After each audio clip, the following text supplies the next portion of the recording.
my mantra for this year is I make decisions, not excuses. And I recognize that the decisions of how I was eating and how I wasn't exercising were having a negative effect on me. What I didn't realize as much is how powerful an effect it would have on my kids. So I set the goal, one of the little goals to help me start losing weight was I'm not going to drink soda anymore. But within a week, my 17-year-old stops drinking soda. Within not a very long amount of time, I noticed that his Instagram says, I make decisions, not excuses. And nice. I never asked him to change it, never told him to change it. Now we're doing the same workouts. And it was really eye-opening how quickly they would mimic what I was doing. What is going on, everybody? Welcome to the BizDad podcast. Today, I am excited to have Alan Underwood on the call today. Alan is a fellow pilot, a fellow entrepreneur, a dad of 8 kids. Looking forward to having some conversations about that. Especially as a pilot, it's hard to drag eight kids around with you in one plane. I would imagine he's going to be upgrading to a larger plane if he wants to do that. But really looking forward to a good conversation with Alan. He's also in GoBundance with me, which is great. He kicked my butt a little bit on our Florida get-together a couple months ago, pre-recording this. It was a lot of fun to kind of hang out together. But I'm looking forward to going on a different conversation to a deeper level on this one. But Alan, if you can, go ahead and introduce yourself. Tell us about your family and about your businesses, in your case, multiple.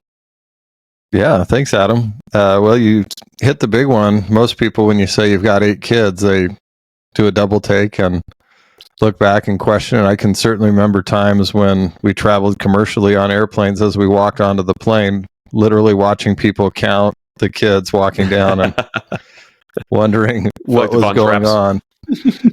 Yeah, so we've got 8. My oldest will be 24 this year, and she's married. Her husband's going to school. She's working. He's trying to be a pediatric neurosurgeon, so he's way smarter than me. And my youngest is 8. And we've got the 5 youngest are still at home. We homeschool them and have done that for years, about 10 years of homeschooling, and I absolutely loved the experience of educating our kids at home. My second oldest has his check ride in about a week. So he's, for better or for worse, he's following in my footsteps and becoming a pilot. He says he wants to do that professionally, and I think that'll be awesome. So I'm excited for his journey. My next daughter is a cosmetologist and carving out life on her own terms. It's been awesome to watch them grow and develop and become our friends after being teenagers when they stop being your friend for a little while. That's what I keep hearing, and I'm not looking forward to those days where they're not wanting to be friends anymore, but we'll see how it goes. Yeah, you'll survive. And business-wise, I've done a lot of different things. I'm sure we'll explore that. Most recent is a Christian Ballou and I, another co-bro out of San Diego, started a real estate investment fund. And that fund is focused on purchasing single-family homes in San Diego and then adding additional units to them. We're about halfway through our first capital raise, so that's been a huge, exciting learning adventure. It's stretching and it's just been a blast. And when you have to go to San Diego from Phoenix for work, that's a pretty good problem to have. In the background behind that, I'm working through the entitlement on a 92-unit apartment complex just outside of Phoenix. That's been a project of 3 years that I've been working and battling the city to get done. Mm-hmm. We've got some commercial properties. I do some single-family flips occasionally. Prior to that, I owned car dealerships. I've owned pizza restaurants. I've done some offshore insurance companies and bunch of other stuff in between. Nice. Yeah, that's awesome. I'm sure we'll be able to dig into a bunch of that. Obviously, being a real estate guy myself, I love to be able to chat about that as much as possible. But so I'm kind of curious, what was it like growing up when you were a kid? Like, you had 8 kids. Like, did you come from a lot of kids as well? And tell me a little bit about your dad and maybe even your dad's dad on what that was like growing up. Yeah, growing up. So we're a family of 4. So we, kind of a normal size, I guess. And that's, I guess, what I imagined our family would be. And I don't remember ever having that conversation with my wife of like, how many kids are we going to have? And I kept thinking we would be done, and she didn't agree. She came from a family of 10. So we ended up a lot closer to what her growing up experience was. My dad worked for a car dealer and then eventually ended up owning part of that car dealership. And that was, my introduction to cars. And I blame my grandpa for the aviation addiction. He was a master sergeant in the Air Force, stationed all over the place, but primarily at Luke Air Force Base, just outside of Phoenix. And I have a memory of, and I don't know how old I was, but I can remember going with him to the base and him putting me in the cockpit of different airplanes. And I think that's where the bug bit for flying. It took a lot of years for that to come full circle and for me to get to indulge that passion. But that's where it started.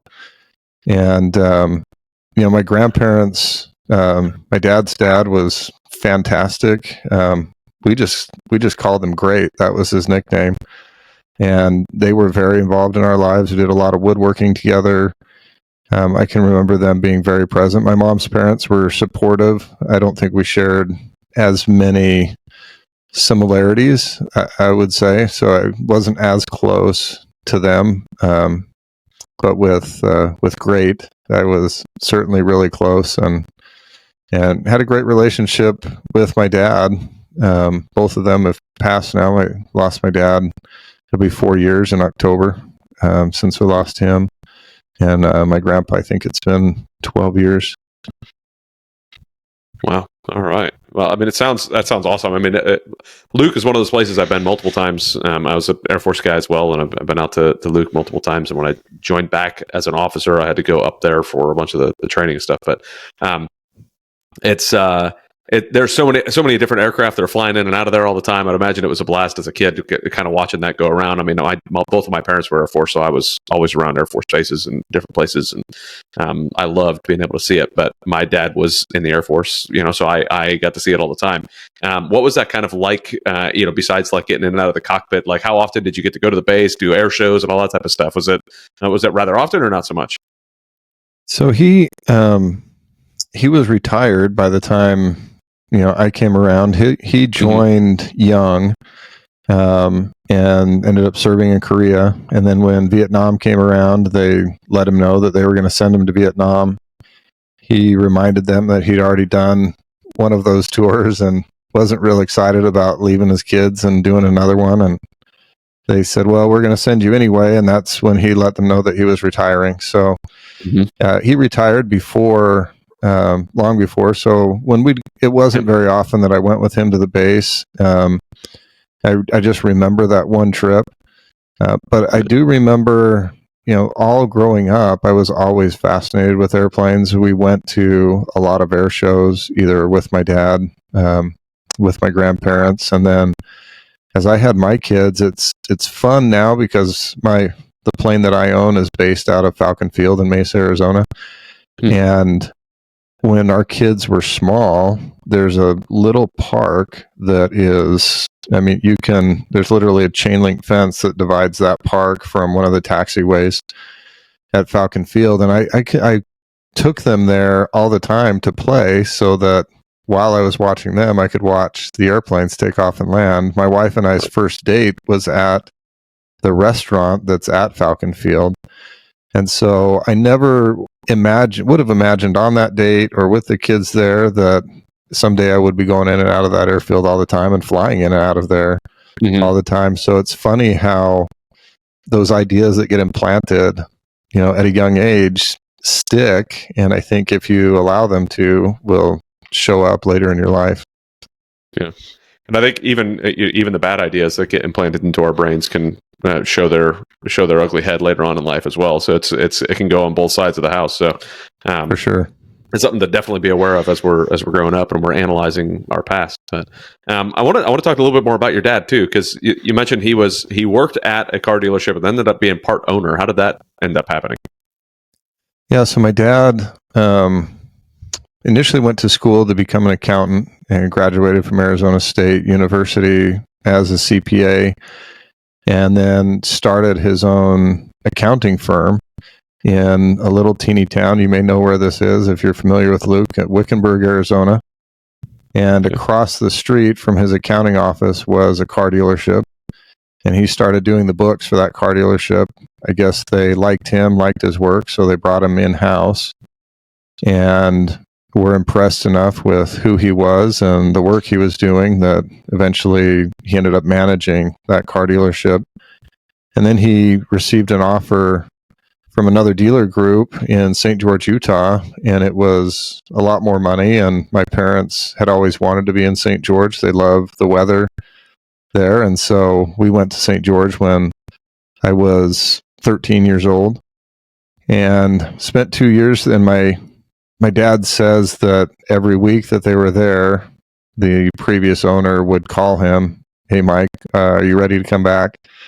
"Nope, not ready to come back. We like it here." And finally, after 100 phone calls or so, he said, "Hey, if you'll come back, I'll let you buy into the store." And that's when we came back. We didn't go back to Wickenburg. We ended up in Casa Grande, Arizona, about halfway in between Phoenix and Tucson. And that's where I did high school. And, from the time I was probably 14 or 15 years old, I was washing cars. When I was 18, the sales manager asked if I wanted to start selling cars instead of washing them. And I didn't really know what that meant, but it sounded like a good idea. So I did it, and he's like, "Okay, well, come back tomorrow, wear some nicer clothes than what you're wearing out there on the lot." So I came in, I sold my first car. It was a Ford Windstar minivan, and I had no clue what I was doing. They would just say, "Hey, go say this," and I'd go say that, and I'd come back. And anyway, he says, "Hey, any idea what you made selling that car?" And I had no idea. I was making $6 an hour or something out washing cars. So anything better than that, I thought would be good. And he showed me that I'd made $900, and that hooked me on selling cars. So that's how I put myself through school and that was hard too, because I'd work half the day and then go up to my classes at ASU. And my friends would be saying things like, "Man, when I graduate from school, I can make like $30,000 or $40,000 a year." And I thought, I'm making that right now, working part-time. Like, this whole college thing may not be the best idea for me. And maybe that's one of those bad ideas that got planted, as I realized there were other paths outside of college that could be where you could find success and make the kind of money that you wanted to make. And it made it hard to stick with school. Yeah, I would imagine. Yeah, I went to school after I served in the Air Force for a while. I got out and went to college, and I hated college with a passion. I just did it because I thought that I was supposed to hit that check mark, and I had no idea what other routes there were to go. So I love that you were introduced to something like that at a younger age, like 16, 17. I worked at a store. It was like a Dick's Sporting Goods, but it was local from back home. Just a very small version of that, and so I did that, and then went in the Air Force, and had no idea that there were other options out there. So I love hearing other people's stories on how they were exposed to different things. It gives me ideas on exposing my kids to things. So what sort of ideas? So let me ask one pre-question first. Did you actually end up finishing college, or did you completely drop out? So you said you hated college. I loved college, but what I loved was the social life at college. I loved playing volleyball and ultimate frisbee, and so I had a scholarship when I went into school, an academic scholarship. That disappeared after the first semester when I was not paying attention to my studies. And then I actually spent 2 years in South America as a missionary for my church. And then when I got back, I tested out of Spanish, started taking some classes at a community college. And then life had different plans for me. I was working for a guy who owned 6 Subway restaurants, and he wanted to do another restaurant concept. And there was a similar restaurant, and he came to me and he said, "Hey, I've seen this idea. I like it. I think it's something that we could do. I'd like you to go check it out and see what you think." So for the next several months, when I wasn't working or going to school, I would go to this little pizza restaurant in Glendale, and I would sit in there. And having worked for him at Subway's got great systems down. They know what they're doing as far as controlling their little stores. And so I would sit there, and I could see really quick that the way the kitchen was set up was inefficient, that they had too many people working, that just a lot of inefficiencies. And for months, I took notes on a little yellow legal pad. I'd sit out behind the restaurant and watch the food trucks that were coming in and see what they were delivering. And by the end of that couple months, I knew a couple of things. This was an idea that would work, and that it could work a lot better than what it was. So I went back to my boss and I said, "Hey, here's what it is. I found some potential locations. I think we should do this." And he said, I don't think that I'm going to want to do that. And I was sold. So I went to my dad and I said, "Hey, now that I've got 6 months of restaurant experience behind me, I think I know what I'm doing. And here's this concept, and I'd like to do it." And I'll never forget, he says, "That sounds a lot like your mom's cousin restaurant. Where is it?" And I told him, he says, "That is your mom's cousin's restaurant. Let's just go up there and talk to him and see if we can do it." And I thought, well, that would have been a whole lot easier than just sneaking around the store. But so we talked to him, and we ended up, I think we bought the right to use the name and franchise it for like $10,000 or something, and opened our first store. It went terrific from day one. So we opened another one. That one was even better than the first one. Then we opened another one. We ended up having 4 of them within 5 years, and went from never having done restaurants to doing, I don't know, about $5 million a year in sales or something. So pretty quickly, I became an entrepreneur. Kind of, I didn't know that's what I was doing. But I ended up finishing my degree while I was doing that. I got my accounting degree. I felt like that would be beneficial, but the way that I did it is I just would identify what was the least amount of work that I needed to do to get a C so I could pass the class, and that's all I would do. So whether or not that was actually of any benefit or not, I don't know. Yeah, well, I mean, to say C's get degrees, that's all you need, So there you go. It doesn't matter. If you got the degree, you get it over with. And that's one of the reasons I hated college, is because I felt like I had a ton of those. So I had already been to Iraq, I've been to Afghanistan, Korea, been around the world multiple times, and then I got out of the military and then went to college. And I was like with all of these 17 and 18-year-old kids who had never even left the county they were born in. And I'm sitting here like they've got opinions as though they traveled the world and knew everything. And I was like, I just don't know if I can handle this. I had no desire to be there at all. I think if I'd have gone straight into college, I would have enjoyed that social life and the experience. But I mean, I got married while I was in college. I was much older than everybody else. It's like, I just can't. I don't know if I could do this. So, but you had a different social experience. Oh, very much so. Yeah. But no, that's really awesome. Oh, go ahead. I was going to say there is an element of that. So you asked about my grandpa. It's actually a part of that restaurant story where he ties in that I've actually been thinking a lot about this week. And it was, so I went to my grandpa with this idea after I talked to my dad. And, I always loved getting advice from my grandpa. And he was, I don't know if it was the military training, just his personality, but he was really good at giving great advice with 2 or 3 words. And so I didn't know it at the time, but I was making my first deal pitch. So I'm explaining this idea to him, and here's how it's going to work, and it's going to be great. I go through the whole thing, and he kind of nods his head a little bit and looks at me, and he goes, "That'll never work." And I thought, oh, well, he didn't understand. So I re-explained, went through it again. And he just kind of shook his head again, and he says, Alan, that'll never work. If you want to be successful in this life, you sell drugs, sex, or religion. And I thought, well, dang, I'm never going to be successful. I don't know how to sell any of those things. Well, to a lot of people, food is a drug. So yeah. Well, and here's the amazing thing. Even though I don't think he believed in the idea, he still supported me. So the first 3 restaurants that we did, he and I built every single table for those restaurants. He built the countertops. We did all the framing, the electrical, the plumbing, the concrete work.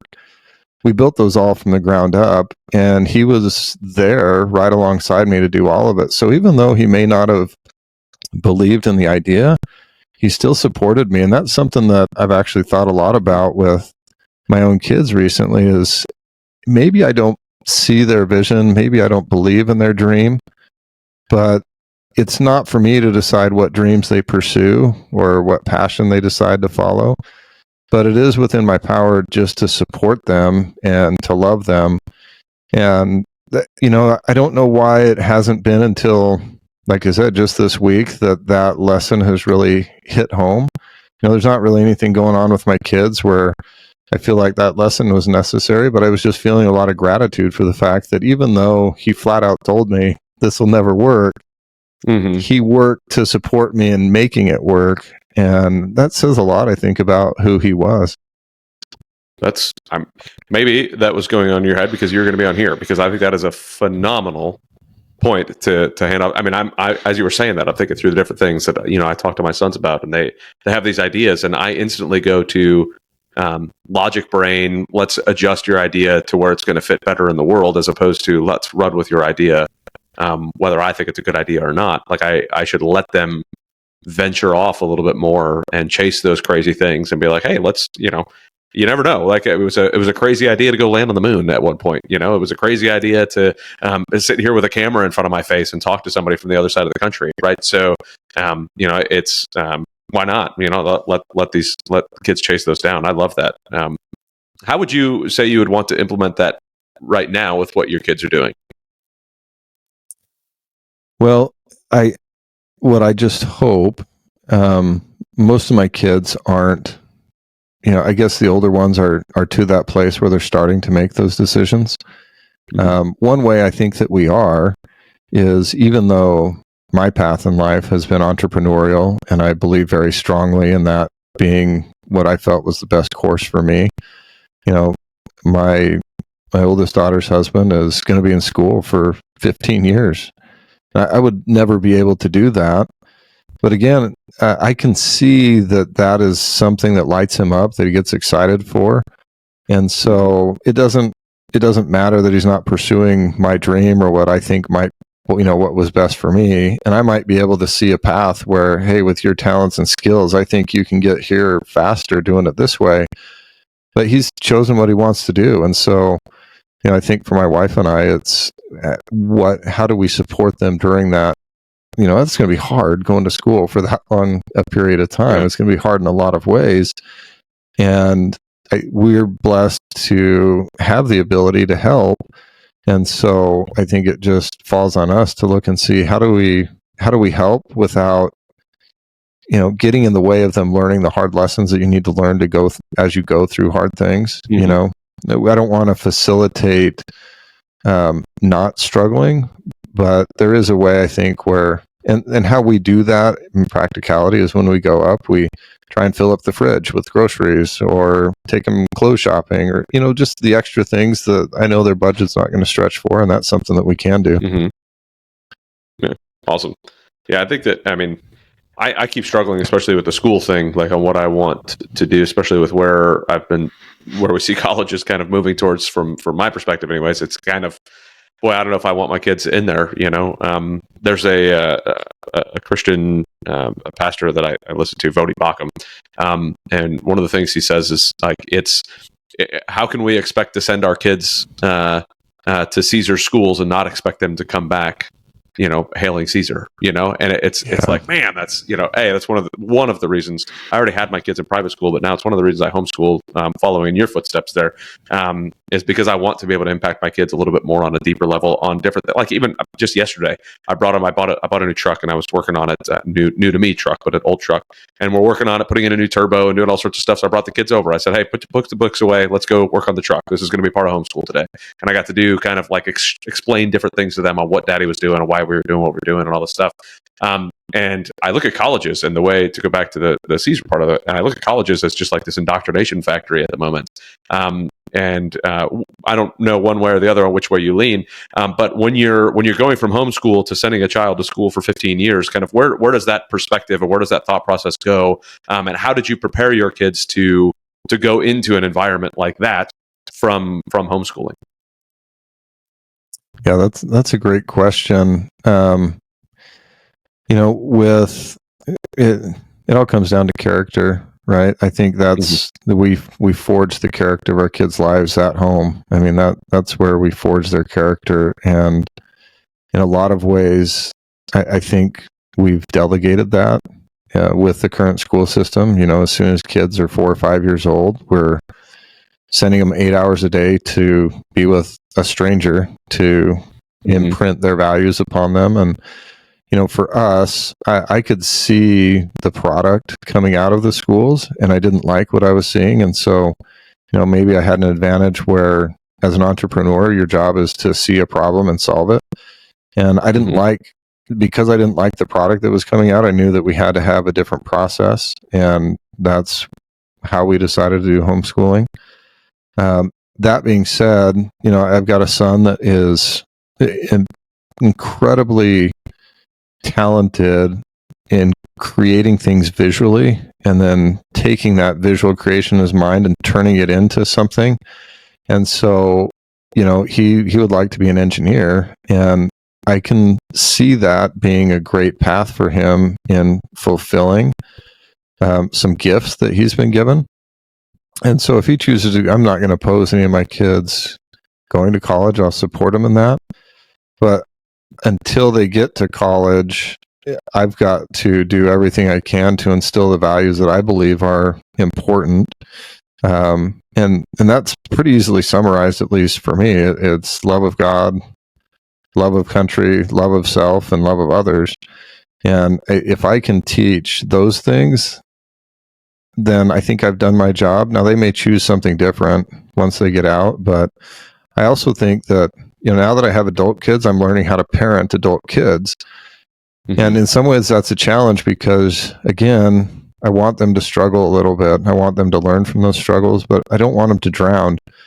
And that's a difficult balance. And what I've just discovered is they just need to know that I'm still there and that we can still have a good relationship. So, I have a habit tracker, and on that habit tracker is, with each of my kids' names, text at least twice a week.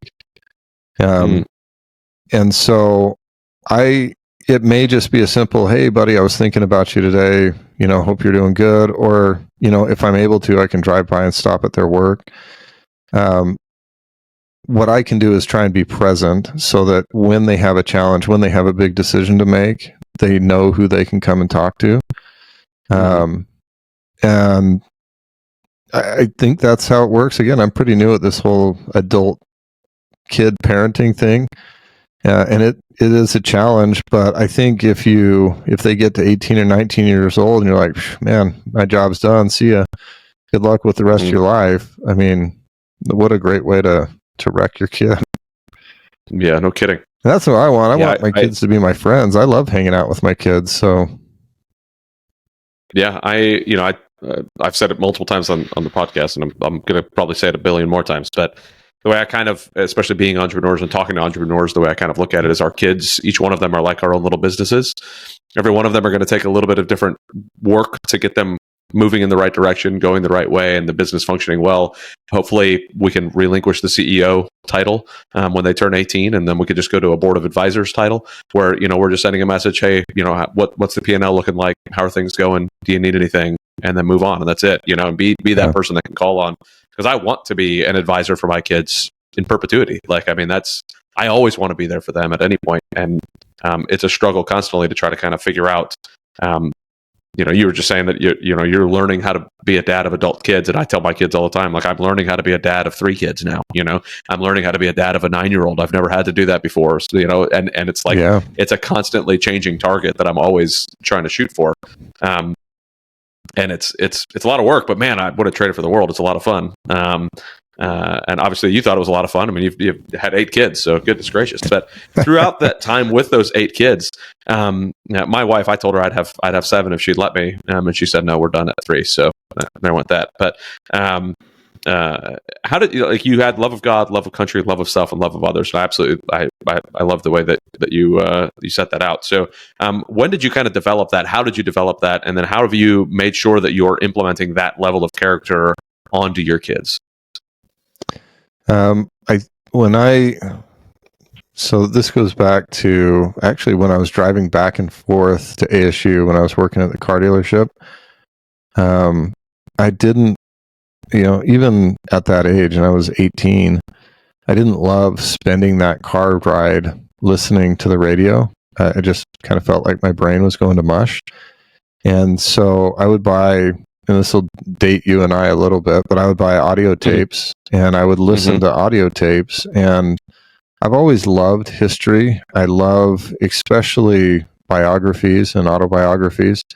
I love reading about the personal experiences that historical figures have had, the struggles that they've experienced. And there was one American historical figure who had a ring, and on that ring was God, country, family.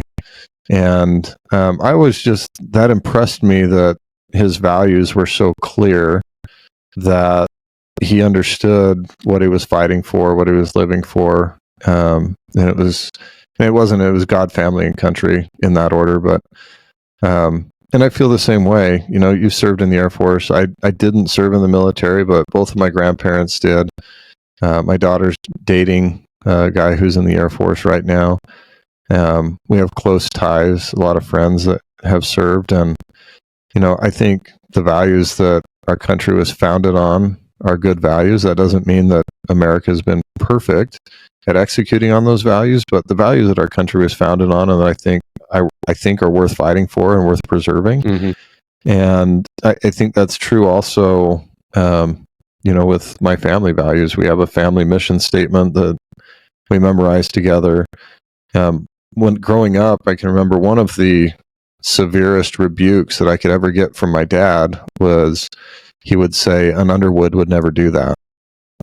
Mm. And, that really would hit home, that, my family name had value and that we stood for something, and that there was an expectation to act according to those values.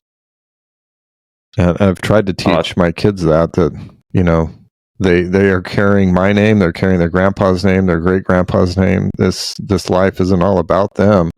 And they have a duty of respect and honor to the people that have given them a good name.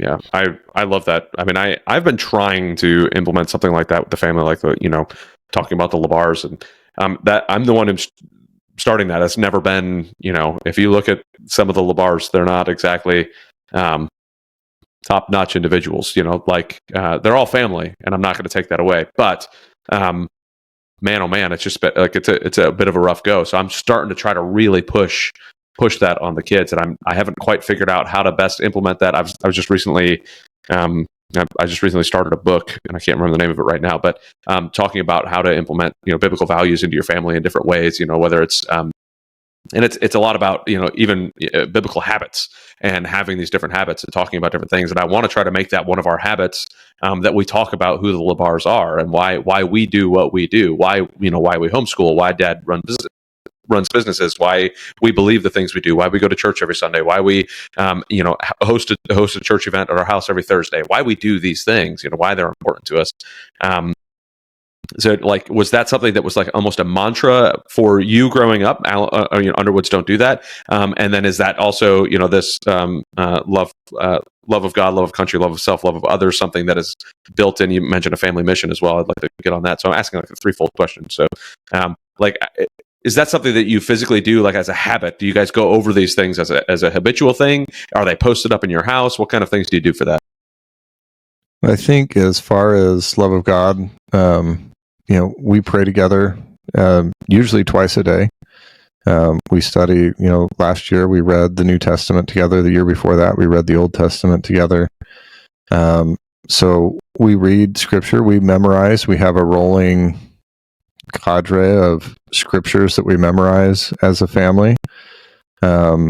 We attend church every week. We're very active religiously. And that starts with my wife and I.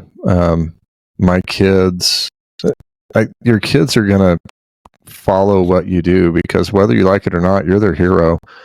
And that is how you speak, how you think, how you eat, how you take care of yourself. All of those patterns they're going to mimic.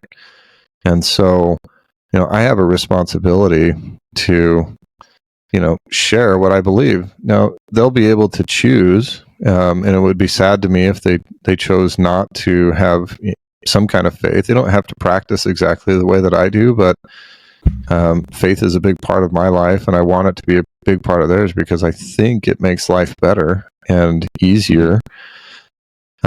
So we model it.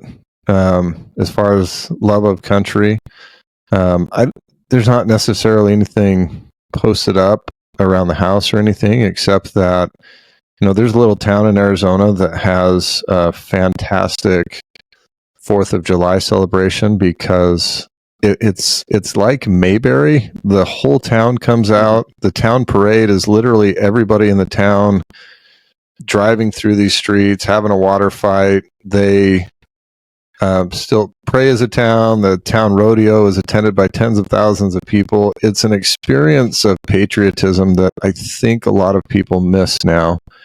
And I want them to have that. So that's where we celebrate our 4th of July. I want them to know that our country is something that has value in the world.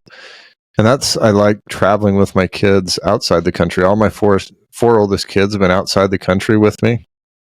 And for all of them, that has made a huge impact. There is a reason why people want to come to this country. And whether you like it or not, there are opportunities here that for individuals and families that in most places don't exist. You can have a good life in a lot of other places, but I think we have an advantage here because of the values that our founding fathers established. So I think they see that modeled. They've certainly seen the example of service in their grandfathers, and we talk about their service frequently. And as far as love of self is more recent, and that's a lesson that I've had to learn. But I really believe that the key to success is happiness, and the key to happiness is self-love. And that's really something that all of my older kids have been working with a life coach recently, because I want them to learn that. I want them to learn that they have value, that they're worth loving, even if nobody else believes it. If they will believe it, it will change their life. Yeah, you and I were talking about that down in Florida, when you even asked me, like, how much do you love yourself? And it's one of those things that, I think it was my last podcast. I just chatted about it a little bit too. It's one of those, I've been hammered multiple times on this of, cause I always mention, it goes God, wife, kids. And my wife and my kids know where they're at in the pecking order. And then everybody always calls me out. They're like, where's yourself in all of that? Like, if you're not taking care of yourself. And I have a tendency to do a terrible job of taking care of myself. Whether it's, health wise, a little bit. I take care of myself a little bit on that front, but not as much as I should. But I never celebrate anything for myself. I never focus on it's always the wife and the kids, and that's where I focus on it. I tend to see where it can really exhaust you, and I don't get that recharge of myself to kind of go through it. So I want to hit that home just a little bit more. I'm glad that you added that in there recently, and I'm glad you had that conversation with who you had it with, so you could share that with me a couple months ago. It was definitely well worth the conversation. So it sounds like the exposure and the passing this on to the kids, it's more about like you said, like they're gonna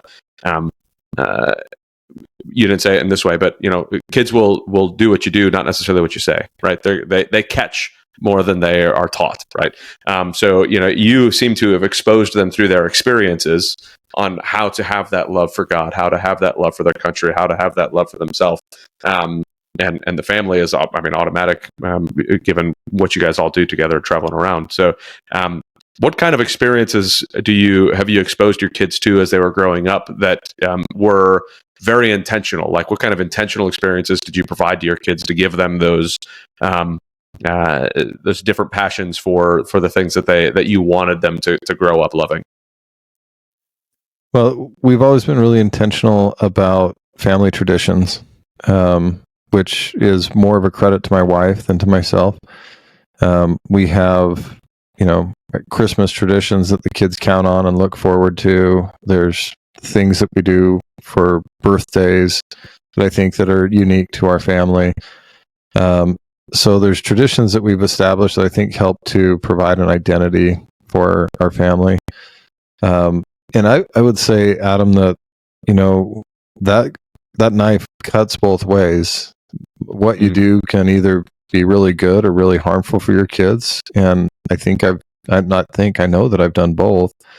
One really recent example is, since we last saw each other, which was just in November, I'm down 20 pounds. And that was because I made, my mantra for this year is I make decisions, not excuses. And I recognize that the decisions of how I was eating and how I wasn't exercising were having a negative effect on me.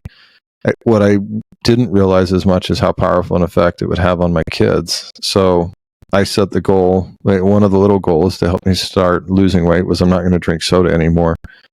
But within a week, my 17-year-old stops drinking soda. Within not a very long amount of time, I noticed that his Instagram says, I make decisions, not excuses. And nice. I never asked him to change it, never told him to change it. Now we're doing the same workouts. And it was really eye-opening how quickly they would mimic what I was doing.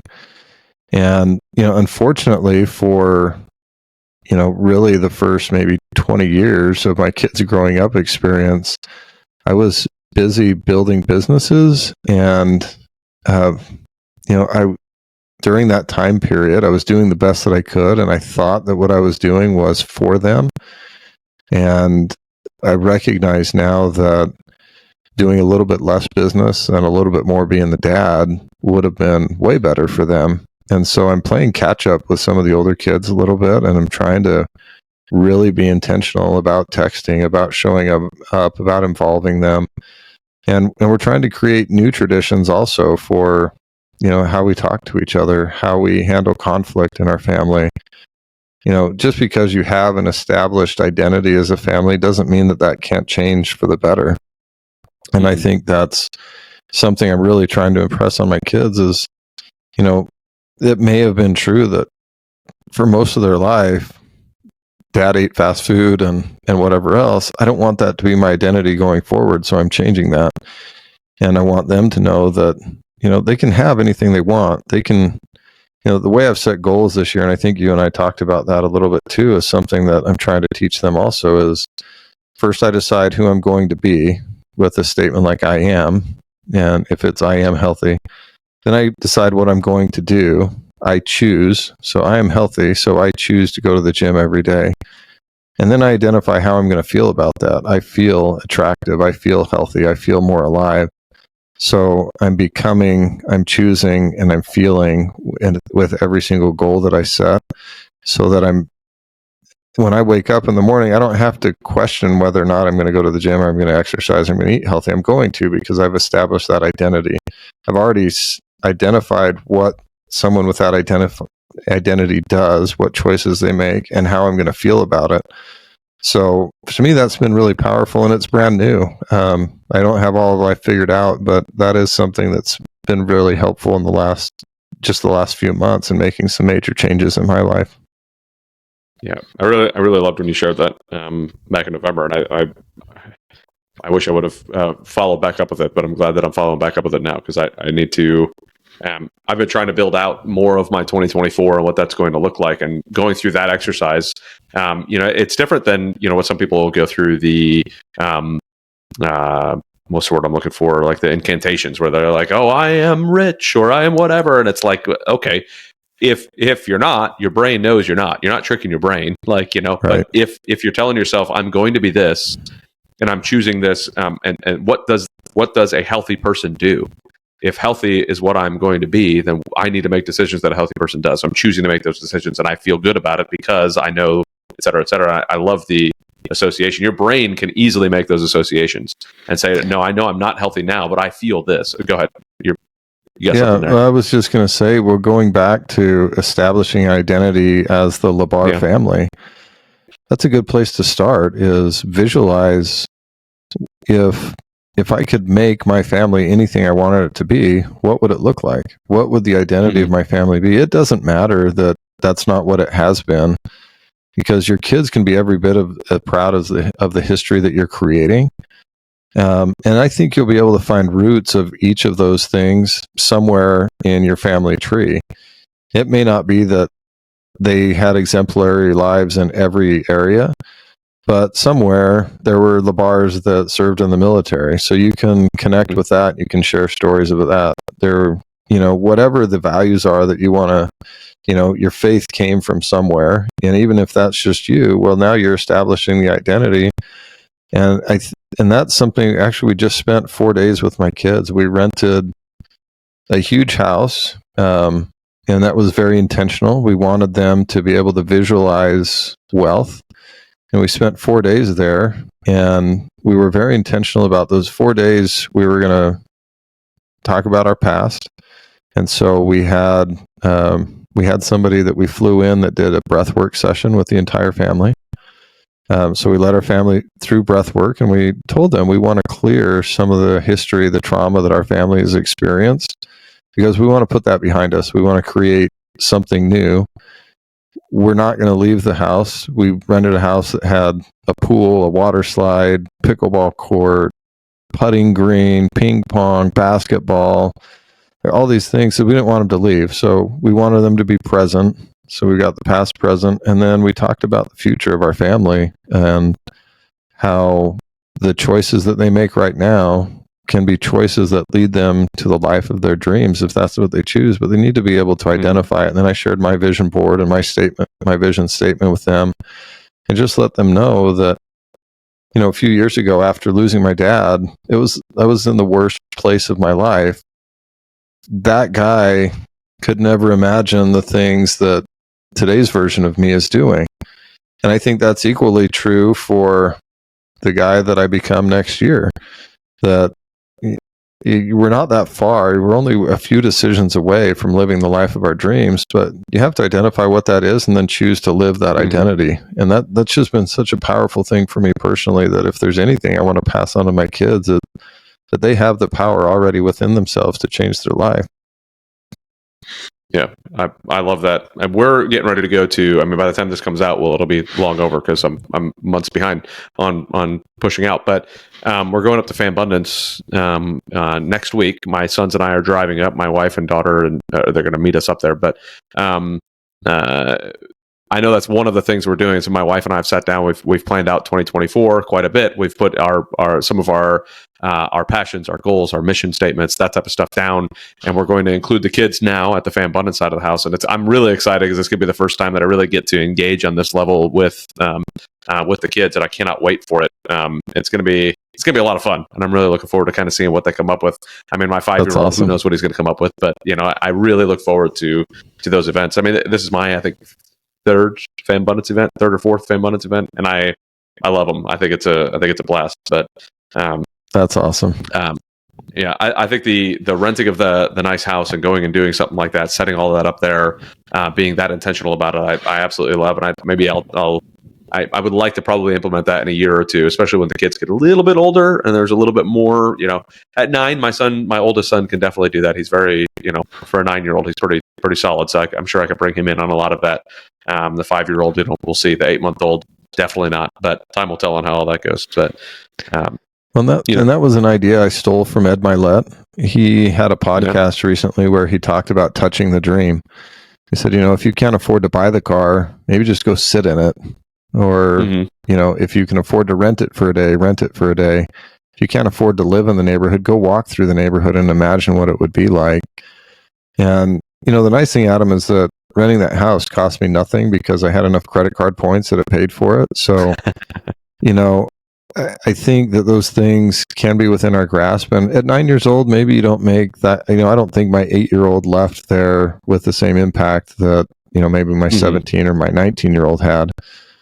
But those are the kind of experiences that we want to intentionally have because I want to introduce them to what possibility there is, and then they can choose what their future will be. But I think if I can play a part in introducing them to what is possible, then they'll be a lot more likely to, and not that making a lot of money and that kind of stuff is the only thing. That's not all that we talked about, but you set that intention, you set that expectation, just like we've talked about in faith and finances, in values and in aspects of life. And if you do that with intentionality, there's a good chance they're going to follow you there. Yeah, I love it. I want to go back a little bit from something that you said, that you mentioned that the kids can catch those bad things that we're pressing on them as well. I want to how have you been able to catch when your children are catching one of your bad habits or something that you looked at and said, man, that's something that I'm doing that I'm passing on to my kids and I need to adjust that? How did you kind of catch those things, and what have you done to try to correct or redirect your kids away from one of the bad habits that you may have given them? I think any parent can identify moments when something came out of your kid's mouth that they just repeated what they heard you saying. Or you see them, there's a reason why it frustrates my wife to no end that my kids will stop and grab fast food before coming home for dinner or something like that. Well, that's because that's what I did, I taught them that was okay to do. And so that's in a lot of things. It's in speech patterns, it's in sleep patterns. I think we're doing a pretty good job of that now. We're being really intentional about the habits that we set. And there's things that are unintentional. When I was doing the car dealerships and working 80 hours a week, I wasn't intentionally not being home and not being present, but unintentionally it taught my older kids, and this is something that I'm having to reestablish an identity with them of a dad who's present because I wasn't. And so their expectation was dad isn't going to be available. In fact, one of my daughters commented on this the other day because one of the younger kids, maybe my youngest daughter, was excited that I was going to a gymnastics event or a game or something, an event that she had going on. And my other daughter was like, she just couldn't believe that was even possible because I just wasn't. Probably not right to say that I wasn't able to be there. It felt like I wasn't able to be there, but I was choosing not to be, which is maybe even harder to say.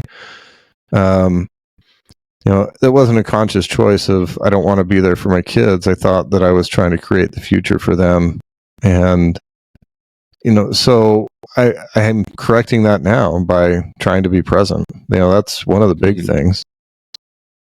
Yeah, that's, I would imagine, I'm curious, are you just at a point now in your business and totally rip apart whatever I'm about to say? This is just trying to throw some ideas around. Are you at a point in your business now where you're just like, okay, well now I can let it coast a little bit more so I can do these things? Or have you been like, no, I need to diligently focus more on this as opposed to the business and sacrifice some of the business stuff so that I can do these things? So to provide some perspective, my car dealerships, it took me 13 years and I built them to where we were doing $16 million a year in sales. The business that I'm working on right now, our goal is to create a $200 million company in 5 years. So I'm attempting to create something that's exponentially larger than anything I've ever done in a fraction of the time. And so I am working more right now probably than I ever have. But I've established, and this is a learning process. So one of the lessons and the takeaways from what I'm doing right now and also where I was at before is I do as much as I can from home now, which means usually 5 out of 7 days a week I'm home. Doesn't mean that I'm necessarily sitting in the kitchen with the kids all day long, but they know that I'm here, and I don't go somewhere else for lunch. I'm in the kitchen with them for lunch. I'm here for dinner. Usually I'm able to make it to ball games and practices and stuff like that. So I've been intentional about, I don't want a career right now that requires me to be outside of my house.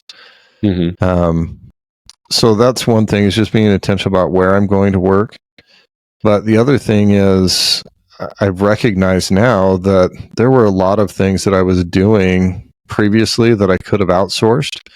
I could have had somebody else doing it, whether that's an executive assistant or, hiring some key people. And so Christian and I are being very intentional about developing systems and processes that allow us to be the visionary, to be the leader, but doesn't necessarily mean that we have to be the boots on the ground guy all the time. And I'm also more intentional about talking to my kids about what's going on. I have to go back and forth to San Diego, once a week. And so I'm gone one night a week, sometimes two. But before I leave, I sit down and explain where I'm going, who I'm meeting with, what I'm doing. And when possible, I bring them with me. So it's definitely an increased focus. And my wife and I know that we're building something from the ground up, and it's going to take a lot of work and a lot of effort. And it wouldn't be, that's also something that I need to teach my kids, but is how to work hard, but also how to work smart and how to do it in a way that you don't sacrifice the people that are most important to you. Yeah, that's what's something I've been trying to work on a little bit more. I left the military so I could spend more time with the kids, and now I'm spending more time with the kids at a little bit of the sacrifice of the companies. And it's like I'm trying to find that balance, and I'm trying to really implement. Trying is a terrible word to keep using, but I'm working on, and I need to do better at implementing more systems to work smarter in my business so that I can spend that time with the kids, and then even show the kids how I'm working smarter in those businesses. So, you said you have those conversations with them about what you're doing. Like, how much involvement do your kids have? And obviously, they're in a range of ages. So, take it whichever direction you want. But how much involvement do they actually have in the business? How much did they know what you did in the past versus what you're doing now? And then, how much do you want or not want them involved in what you're doing? Yeah, great question. So there's a lot of places we can go with that. With the podcast that I'm starting, my daughter is my assistant there, and so my oldest daughter. So I spent 3 or 4 hours on the phone with her yesterday as we were working out some of the behind the scenes systems for communicating with potential guests and finding guests and gathering information. And I was on the phone again with her today for about an hour, hammering out some more details. So she's very involved in the creation of the podcast, not as much on the real estate side. It's not something that gets her excited or enthusiastic about. There's really not much that she can do there at this point. And so I've been really excited that we found something that she enjoys. She loves all the detail work and sorting stuff out, and I hate that stuff. So it's really great that she can do something that she loves, and we can work together on this project. I'm excited for how that turns out. A lot of the other kids have traveled with me to San Diego and have seen the properties that we're developing, and to the degree that they're able to understand explaining it. I can't wait for some of the older kids to be in a position or have the desire to where they come and say, hey, why don't you teach me about this real estate thing? I can't wait to be able to coach them through that. My dad didn't teach me to buy real estate or invest in any way. And so I feel like I have an opportunity to have a huge impact on their future if that's what they want. And with the younger kids, I think it's just more a matter of them knowing that I'm not leaving them, that what I'm doing is for our family and that I'm coming back. And then it's also, while I'm gone, doing a FaceTime call or something. It takes 30 seconds for them to say, hey, I was thinking about you. I'm really missing you today, and I'll see you tomorrow. So with the littler kids, that's what's important is, does my dad love me? Why isn't he here? And if I think they know that I love them and why I'm gone and that I'm coming back, we've kind of covered it there. For the older kids, as they desire to become involved, we'll see. Families and business can be a difficult road. Yeah. It can lead to a lot more heartache than what any amount of success might be worth. So my wife and I are cautious there. I'd love to support them in their dreams. I'll be cautious with any kind of partnership or anything like that, because money and business changes relationships. So if what you desire is a great father-son relationship or father-daughter relationship, I think you just need to be really careful about how you bring money into that conversation, because no matter what, if for whatever, my daughter wasn't performing in the task she needed to do, it's going to be way harder to tell her, hey, I found another VA to take care of this for me, than it would be to tell a VA, hey, this isn't working out, I hired somebody else, right? So cautious there with the business partnerships and family. I've seen it go really well. I've also seen it go really bad, and I don't want to be on the really bad side, especially with my kids. Yeah, no kidding. And I mean, and you have 8 kids. It's not just like, hey, I've got a boy and a girl, and the boy is interested, so I'm bringing him in on the family business, and the girl, is not. And so, I would imagine that makes that dynamic even that much harder. How have you gone about like educating your kids on actual business stuff? Because that was not, you mentioned that's not something that you really got from your parents. I definitely did not get that from my parents at all. And I'm trying to instill that a little bit more in my kids, like what the power of entrepreneurship can be, without like it becoming a pressure campaign on them. Like, this is what you need to do, how have you kind of introduced business to them, so that they're exposed to that on a different level than you or I ever were? Well, each of them have different personalities and dispositions and different desires, right? So with some of the kids, they're not interested, don't want to run a business, and that's okay. It's probably better that they know that now. I can tell you what I thought was a funny story. Maybe my son didn't agree, but when we had the dealerships, I told my son that I would pay him $2 to wash the car. So he'd get $2 per car. And I watched one Saturday as he was out with a friend, and they'd wash a car, and then they'd, go get a soda and sit down for a little while, and then they'd wash another one. It ended up taking them like 6 hours, and it wasn't a lot of cars. It was maybe 30 cars or something. And so they came in, and I was driving them home and paying them. And I said, okay, so you guys washed 30 cars and you make $2 a car. So, what did you make? Oh, we made $60. I'm like, wow, how do you feel about that? And they were all excited, because I think he was probably 12 or 13 years old. I'm like, okay, so you made $60, but you got to split that between the two of you. So you each made $30. Yeah, we made $30. Okay, how many hours did you work? Well, about 6 hours.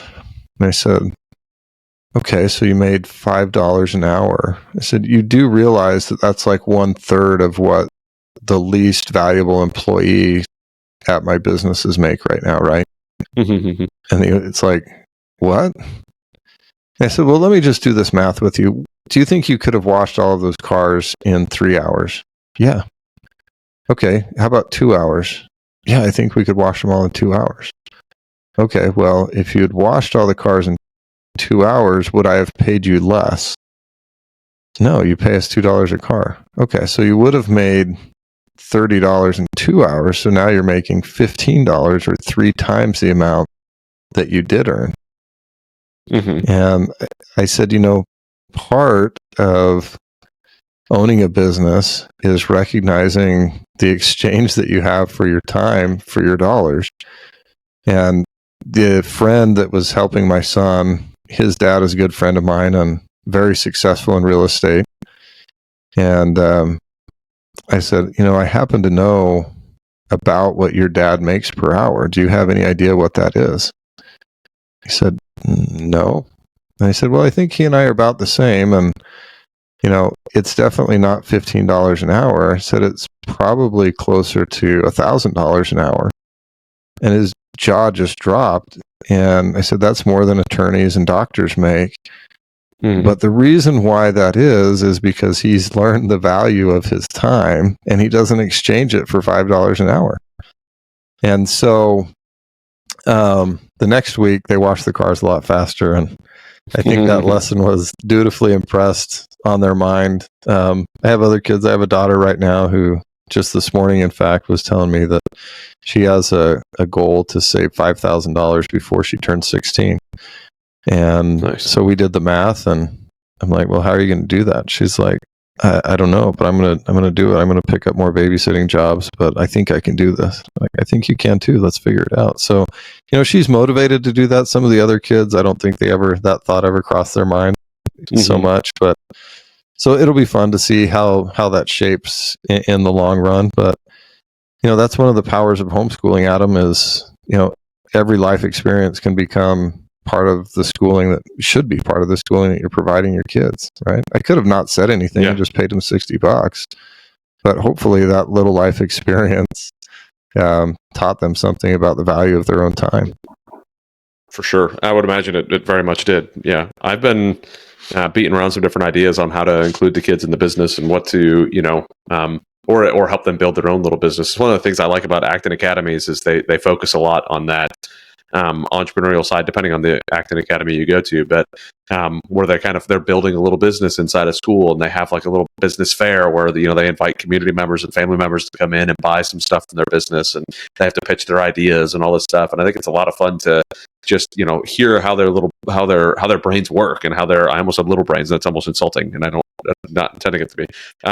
But how their brains work and how they think through problems and what they perceive as a problem versus what we perceive as a problem, and how they decide to solve a problem. And I think it's so much fun to pay attention to. And I need to do a little bit more of releasing, and I alluded to that earlier, releasing my kids on those problems, let them kind of figure things out, let them come up with their ideas and see what happens with them and run with them.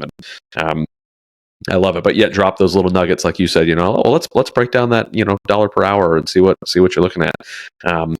There was a guy who was just on his podcast, and he was talking, one of the Travis Perry. I got his book next to me, but he's talking about something similar, like knowing what your time is worth versus what tasks you're doing and how much those tasks are paid per dollar or per hour, and where you're at, and really becoming more efficient with all of that. And I'm still kind of trying to implement that. So as someone who was saying that somewhere around $1,000 an hour, how did you kind of get to the point where you looked at, okay, these are the tasks I really need to be focused on. These are the ones I should be hiring out. These are the ones that are transformational versus transactional, and these are the ones I should get rid of. How did you kind of do that in your businesses, and how did it transform from the beginning when you were doing all of this to where you are now? Well, previously in the businesses, I didn't do a great job of that. And one good example is I have my degree in accounting. Yeah. So for 13 years, I did all the bookwork, the bookkeeping, everything for our $16 million a year company. That was a lot of time spent reconciling bank accounts and doing stuff like that. And again, some of that is teaching. I mean, that's the way my dad did it. That's what he taught me to do. So that's what I did. And then I joined GoBundance, and there's this thing about, a virtual assistant from the Philippines who can do accounting or bookkeeping. And I thought, well, I don't have any clue what that is, but I'm going to look into it. And now I have Sess, who spends about 8 hours a month at $8 an hour and does all the bookwork for like 10 different companies. And all the transactions, we meet maybe once a month, and it's all handled. And I thought, good night, for $60 a month, my life I could have owned 2 or 3 hours at least a week. It was probably an hour a day I could have gotten back of my time, but I just didn't know that, so I couldn't do it then. And so I'm actually in that process right now, because until we started this company, I really didn't have to be that efficient. There wasn't a lot going on, but now there is. And so as I envision things that need to get done, it's not, hey, this needs to get done. How am I going to do it? It's, this needs to get done. Who is going to do it? And how do I create the system so that they have accountability and that all I have to do is like open one screen and I can look and see where they're at in the process. So it's a totally different approach. And a lot of that has just come from watching other people that are doing it way better than me. And I've got a Google sheet that I keep now where I try to keep track of everything I do during the day and then identify, was that something that I had to do or was that something that somebody else could have done and would have freed up some time? Because where I'd like to get in my business, I love having conversations with people like what we're doing right now. I love meeting with investors. I love showing them the projects that we're doing. That's the part that lights me up. I love speaking on stages at real estate conventions and stuff like that. And so that's all I want to do. I want to focus on what I love to do because, and here's something I truly believe is that the one thing that everybody in this world wants is love. And if you're doing something that you love, it will attract people to you because they're attracted to love. They want love. It's not necessarily that you're awesome at what you're doing, but you love what you're doing and they can see that radiating from you and they want love. So they'll come to you. And so the better I can get at just doing the things that I love, the more successful my business is going to be. And even though it's difficult for me to understand this, there's people that love bookkeeping. And if I can empower them to do what they love, they're going to have a better life, which is going to make my life better. And so that's really what I'm trying to find is who would love to do this and how can I get them involved in doing it with me rather than me trying to do all the different things. Now, in the beginning of a business, sometimes you are doing all the things and sometimes that's the only way to learn it. But I'm really trying to be intentional about, hey, that's not my thing to do. We're going to leave that to the virtual assistant or to the accountant or whoever it is. That makes perfect sense. Yeah, I wish I could remember who said this, but I was listening to a podcast and they were interviewing a Jewish guy, and he was like, "Hey, like, what is it like? All you Jewish guys have so much money. You guys are doing really well. Like, what is it?" And he's like, "Well, we all." He's like, "If you've ever come to my house, you'll never see me mowing my lawn." He's like, "We work together as a community. There's a guy that goes to my was it parish." Synagogue or synagogue that goes to my synagogue that owns a company that mows lawns. He's like, so I hired him and I am helping him in his expertise grow his business and he's helping me be able to focus on what I'm doing. And he's like, we all do that with each other. Like we focus on what our core understanding is, what our core focus is, as EOS kind of calls it, core focus. And we just do that and we hire other people inside of our community to do the things that we're not good at. And I was like, golly, that is such a and it's very basic when you really look at it. We're like, well, duh, it's not like my expertise is not out there mowing my lawn.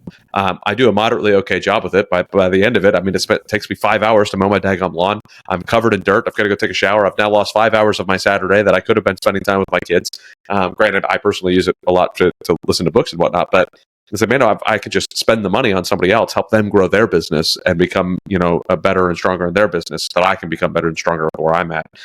So knowing your strengths in your business and understanding what it is and go to that who and not how, like who can I fill this position with rather than how do I get this thing accomplished, I think is by far the way that we should go. And I'm very guilty of not still doing that, despite the fact this is probably the fifth time I've said something like that on this podcast, and I still have yet to implement some of that stuff into my own. But sometimes I feel like I'm still at that beginning stage of, like you said, where you have to kind of do it all, where you're having to kind of do all of these things. So there's some stuff I've gotten rid of with assistants, but others that I haven't. How did you know when it was time to scale from I'm building this thing out? Obviously, with what you're building right now, you've got the benefit of the years of experience behind you that have told you, okay, well, I know how to build some of these systems now and what I'm doing. Yeah. How did you get to that point where you finally said, okay, I really need to hire these things out? And how did the business look financially for you to be able to hire those things out? Because especially when you're doing a startup, it's not like the money, like there's a bunch of money already there, so how did that kind of go? Yeah. And I'm still in the middle of that. So the business that we're creating is off to a great start. But there's I'm not anticipating any personal returns from that for another year. Mhm. So I'm definitely very aware of the cost of hiring people. I think the difference is that after, and this is maybe backtracking a little bit to answer this question, but, for the 13 years that I owned the car dealership, I worked 6 days a week. Usually that started at 4:00 in the morning, and I'd be home by, earliest would be maybe 6. But usually that was 7 or 8 o'clock at night.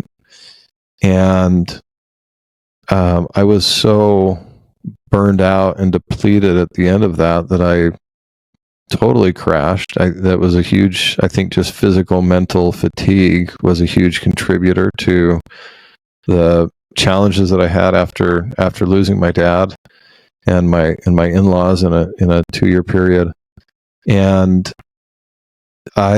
maybe this is out of fear, not being out of smart, but because I know how bad that can be, that there's a very real price on protecting my time. And so, I have to leave time for going to the gym. I have to leave time for eating good food. I have to leave time for being with my family, and that includes taking days off and going on family vacations and stuff like that. And the only way to do that is I need to hire people to help. Mm-hmm. And so I've tried to be wise with that and get the most value out of what I needed. So identifying, in this case, the bookkeeping. Okay, bookkeeping was costing me 8 hours a month.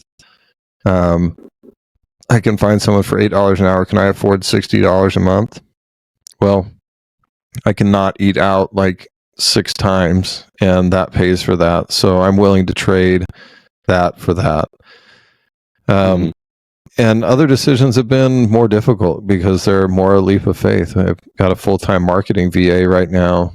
Starting the podcast was a leap of faith because there's expenses and getting the equipment and expenses and getting the software to publish it and the people to do all the back-end work so I don't have to. There's expenses involved there. And so that's really been more of a shift in mindset from this is an expense to this is an investment, because I know that in order to attract the investors that I want for the current business, I have to be having conversations. There's a very real correlation between the conversations that I have with people and the amount of money that comes in invested. And so I've got to pay the price to get those investors in the door. And so that may be one shift is, I'm not calculating it as an expense. And the other part is really just a lot of faith. I always said the secret to any success I've ever had was pray hard, work hard, and treat people right. And so far that formula is working. So we're just going to continue to trust in that. I like it. That's awesome. Yeah. Pray hard, work hard, to treat people right is, I think that's a pretty good mantra for life, so I love it. So I want to shift a little bit. I know one of your passions for sure, not only in flying, we've kind of already touched on that, but is the angel flight side of it. I want to just kind of chat about that as we kind of come to a close on this, on the podcast, but tell me a little bit about angel flight, what it is that you do over there, and how you kind of got involved there.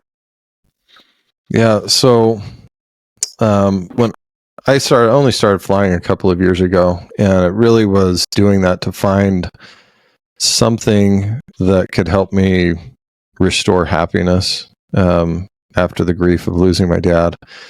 And flying from the very first flight completely lit me up. I mean, I just could not wait to get back in the air.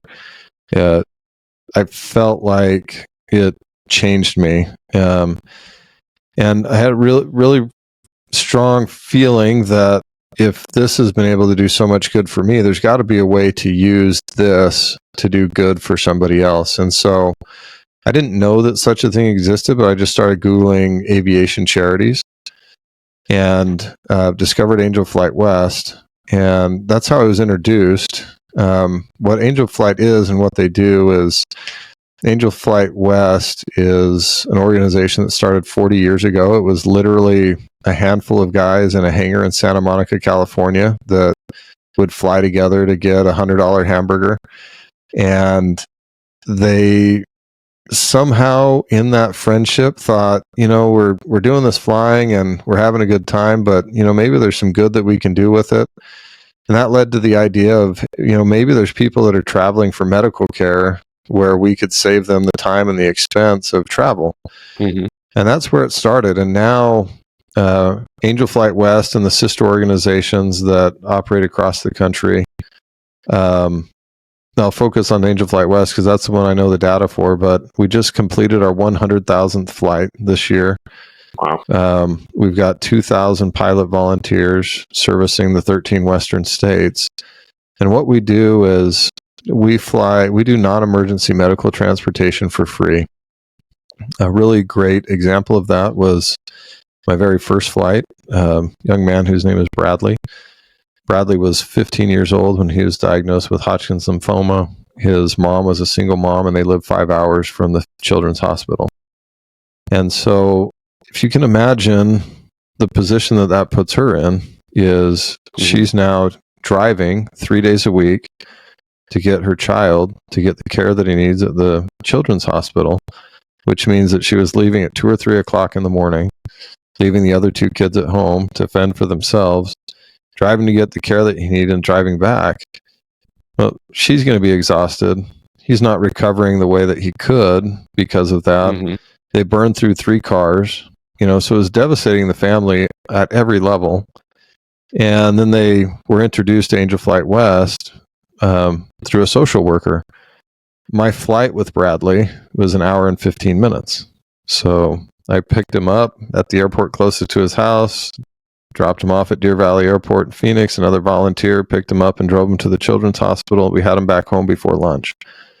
And none of that cost the family anything.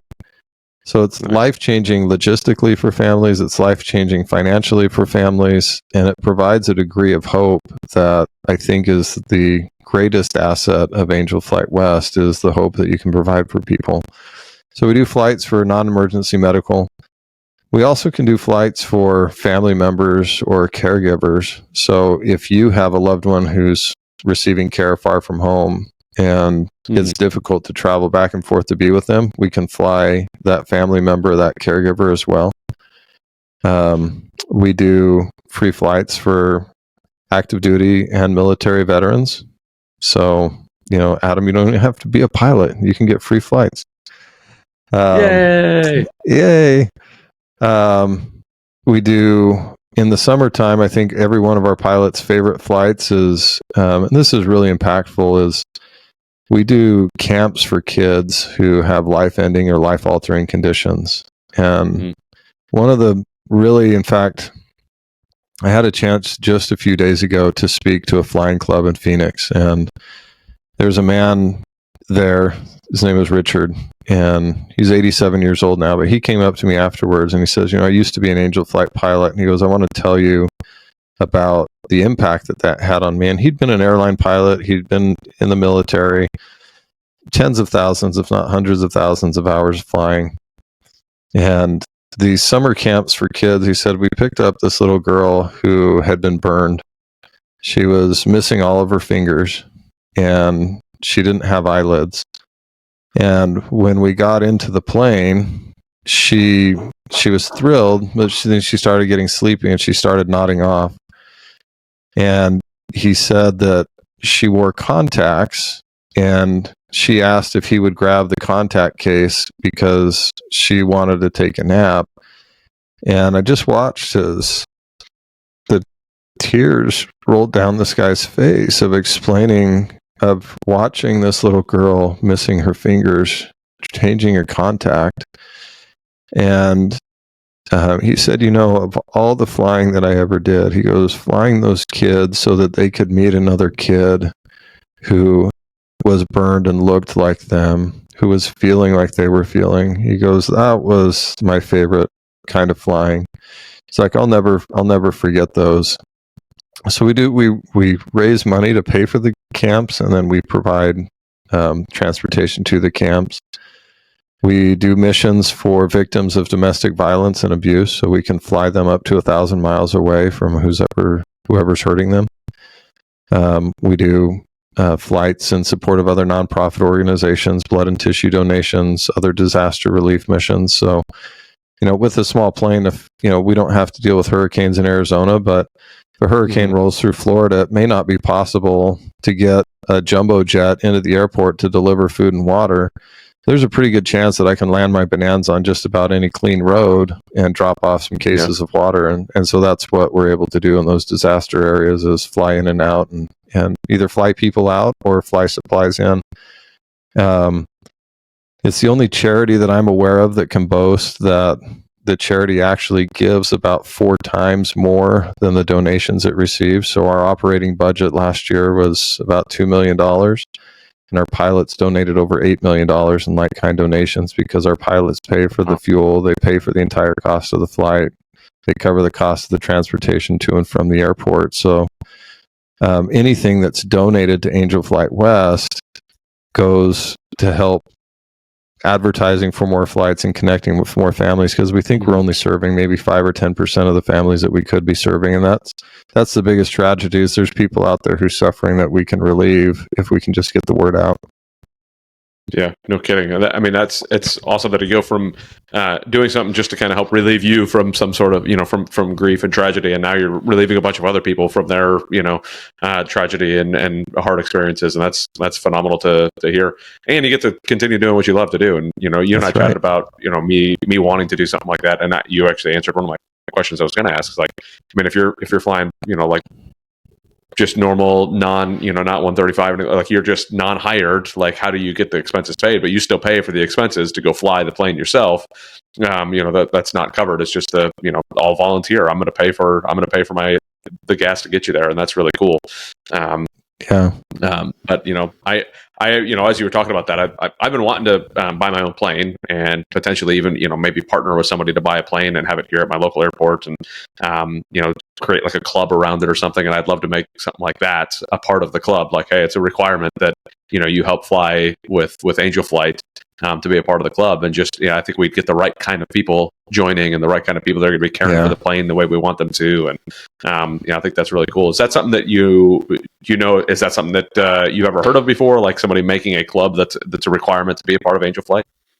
I haven't heard of that, but that's something I could fully support. And I think that for most pilots, that's not going to be a huge ask. I mean, you're dealing primarily with people that have had a measure of success that allows them to now enjoy something that they really love. There are exceptions to that, but for the most part, they're a fairly successful group of guys that are out there flying airplanes.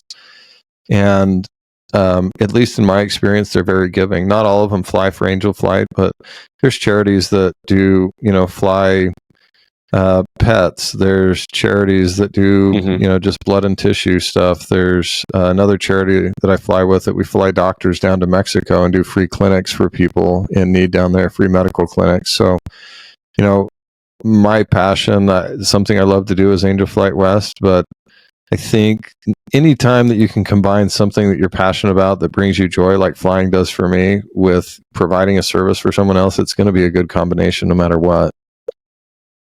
That's really cool. Yeah, I mean, if you fully support it, then I'll ask you to pay for the entire thing to set it up and everything too. So just, you already mentioned you fully support it, so I'll totally be reaching out to you for a check, because I said, let's do it. But no, I think it would be a lot of fun. It might even help convince my wife to buy the plane sooner rather than later. So we'll see how that goes. Sometimes the principle of forgiveness is better than permission on those things, Adam. So sometimes just let her know that you bought her a plane for your anniversary, that you were thinking of her. Good. Yeah. Yeah. You wanted to be able to get her to enjoy the places that she wanted to see, the things that she wanted to do in a much more efficient manner. And so you sacrificed and bought her a plane. This is going to come out right around the time of our anniversary. So I think that's perfect. I think this is, this could be how I introduce her to our plane, as I play this for her. And then just name it after her. So she'll be totally thrilled. Yeah, I actually bought I forgot to renew it. I need to renew it again. But I bought an N number that actually means something for Raquel and I. So I need to go ahead and renew that one again, as it has like our the numbers of our anniversary and that type of stuff. So it was we'll see. I got to go renew that again. But But anyways, I want to hand it over to you to see if there's anything that we haven't touched that you really want to. Anything that you said, you came here and you said, I really hope we talk about this, and that we haven't hit yet. Is there anything you definitely want to hit before we wrap this up? Yeah, I think this has been a great conversation. And anything else that we didn't hit, we can follow up. I'll have you on the Plain Success podcast, Adam, and we'll rehash whatever we missed today. Oh, for sure. Oh, getting joined by my eldest. Awesome. There we go. Let's put this in here. You can hear. This is Mr. Allen. He has 8 kids, and he flies planes too. How about that? You have any What's questions your name? for Mr. Allen? Adam. Your name is Adam, just like your dad? Your name is Adam, just like your dad, he said, since you dropped the headphone out of your ear. Yep. I named him that so that I would remember his name, because I'm not very good at names. So if I just name him the same as me, it makes my life easier. So. Adam, are you going to grow a beard like your dad? No? Why not? You don't like my beard? No. We have a no vote on the beard, Adam. Yeah, we definitely have a no vote on the beard. He tells me all the time, when are you going to shave your beard? I don't like it. Well, I don't know. I gave up shaving the second I left the military. I said, I'm not doing that nonsense anymore. But do you like flying in the plane, buddy? Do you think we should buy a plane? Yeah. Should we be a big plane or a small plane?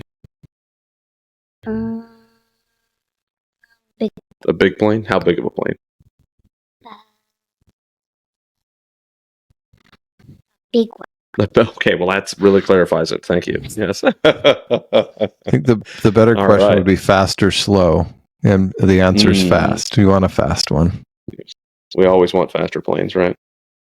So we have to be reasonable and smart.